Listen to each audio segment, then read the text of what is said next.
रहीम के दोहे अर्थ क्लास 9। 1। रहीमन धागा प्रेम का, मत तोड़ो चटकाए। टूटे से फिर ना मिले, मिले गांठ परी जाए।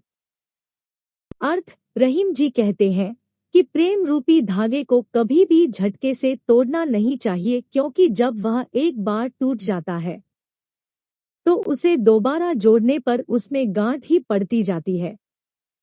अर्थात प्रेम रूपी बंधन उस नाजुक धागे के समान है जिसमें जरा सा तनाव, आपसी टकराव पड़ने पर वह टूट जाता है, और एक बार टूट जाने पर दोबारा उसे जोड़ने पर उसमें गांठ ही पड़ती है, जिससे कि वह रिश्ता फिर पहले जैसा नहीं रहता। 2। रहीमन निज मन की बिथा, मन ही राखो गोई। सुनी अठिलय है लोग सब, बाटी न लह कोई।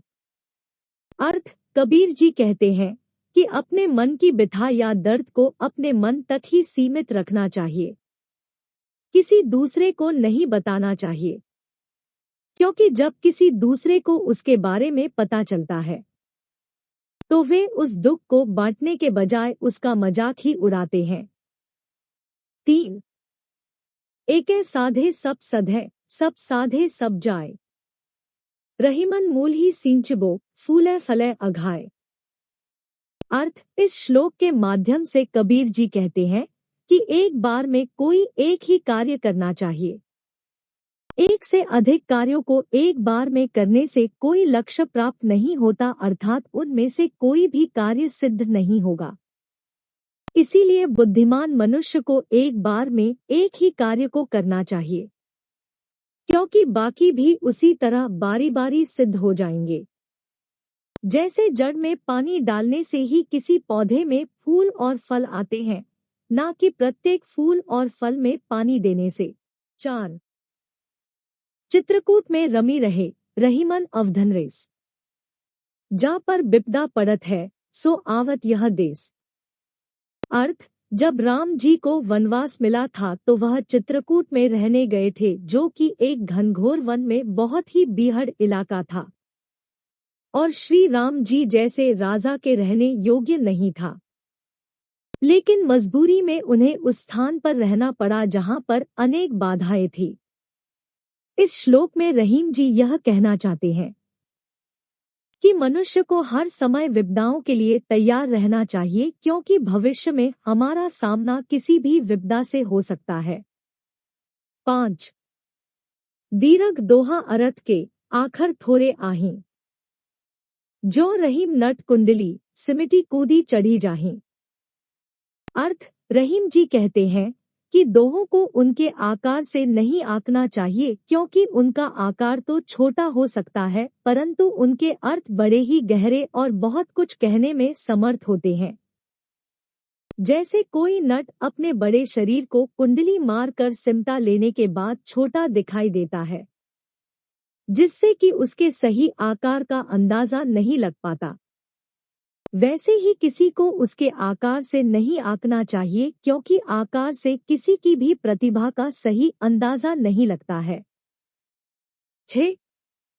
धनी रहीम जल पंग को, लघु जिय पियत अघाए।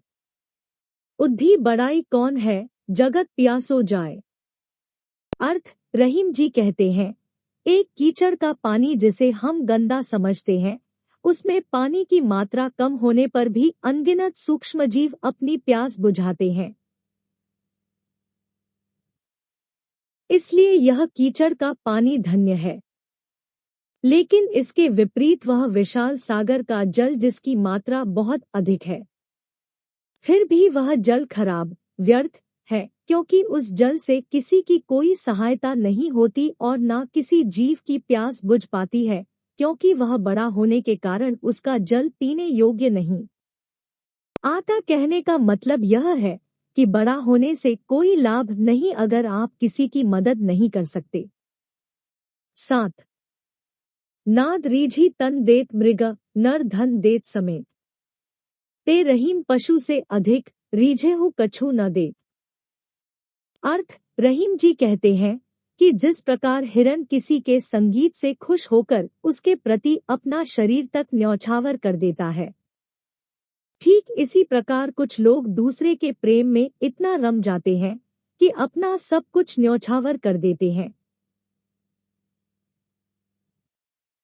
लेकिन दूसरी ओर कुछ ऐसे लोग भी हैं जो पशुओं से भी बदतर होते हैं, जो दूसरों से तो बहुत कुछ ले लेते हैं, लेकिन बदले में कुछ भी देने को तैयार नहीं होते हैं। यहाँ कहने का तात्पर्य यह है कि अगर आपको कोई कुछ दे रहा है, तो आपका भी फर्ज बनता है कि आप उसे बदले में कुछ ना कुछ दें। 8 बिगड़ी बात बने नहीं, लाख करो किनकोई। रहीमन फाटे दूध को, मथे न माखन होए। अर्थ, रहीम जी कहते हैं कि जब एक बार कोई बात बिगड़ जाती है तो लाख कोशिश करने के बावजूद भी हालात या रिश्तों को पहले जैसी स्थिति में लाना मुश्किल होता है। उन बातों की कड़वाहट से रिश्तों में पहले जैसी मिठास नहीं रहती है। ठीक वैसे ही जैसे जब दूध फट जाए तो उसे मथने से मक्खन नहीं निकलता। कहने का तात्पर्य यह है कि हमें कोई भी बात बोलने से पहले 100 बार सोचना चाहिए, क्योंकि अगर कोई बात बिगड़ जाए तो उसे सुलझाना बहुत कठिन हो जाता है। 9 रहीमन देखी बड़ेन को, लघु न दीजिए डारी। जहाँ काम आवे सुई, कहाँ करे तरवारी। अर्थ, रहीम जी कहते हैं कि हमें किसी को उसके आकार से नहीं आंकना चाहिए और छोटे आकार के कारण किसी की उपेक्षा नहीं करनी चाहिए, क्योंकि जहाँ छोटी चीज की जरूरत होती है वहाँ बड़ी चीज किसी काम नहीं आती। जैसे जहाँ सोने की जरूरत होती है वहाँ तलवार का कोई काम नहीं होता। इसलिए किसी भी चीज को कम नहीं आंकना चाहिए, क्योंकि हर चीज का अपनी अपनी जगह महत्व होता है। 10 रहीमन निज संपत्ति बिन, को न बिपती सहाय। बिनु पानी जो जलज को, नहीं रवि सके बचाए।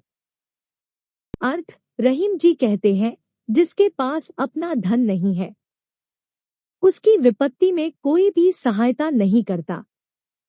जैसे यदि तालाब सूख जाता है तो उसे सूर्य जैसे प्रतापी भी नहीं बचा पाता। अर्थात मेहनत से कमाया हुआ धन ही मुसीबत से निकाल सकता है, क्योंकि मुसीबत के समय सभी दूरी बनाए रखते हैं और कोई भी साथ नहीं देता है। 11 रहीमन पानी राखिए, बिनु पानी सब सून। पानी गए न उबरे, मोती मानुष चून। अर्थ, इस दोहे में पानी को 3 अर्थों का प्रयोग किया गया है। पहला अर्थ मनुष्य के लिए है, इसका मतलब है विनम्रता। दूसरा अर्थ चमक के लिए है, जिसके बिना मोती का कोई मूल्य नहीं। तीसरा अर्थ चूने से जोड़कर दर्शाया गया है। रहीम जी का कहना है कि जिस एक मनुष्य में विनम्रता नहीं है, 2 जिस मोती में चमक नहीं, 3 जो चूना पानी में नरम नहीं पड़ता हो, उनका कोई महत्व नहीं रह जाता है।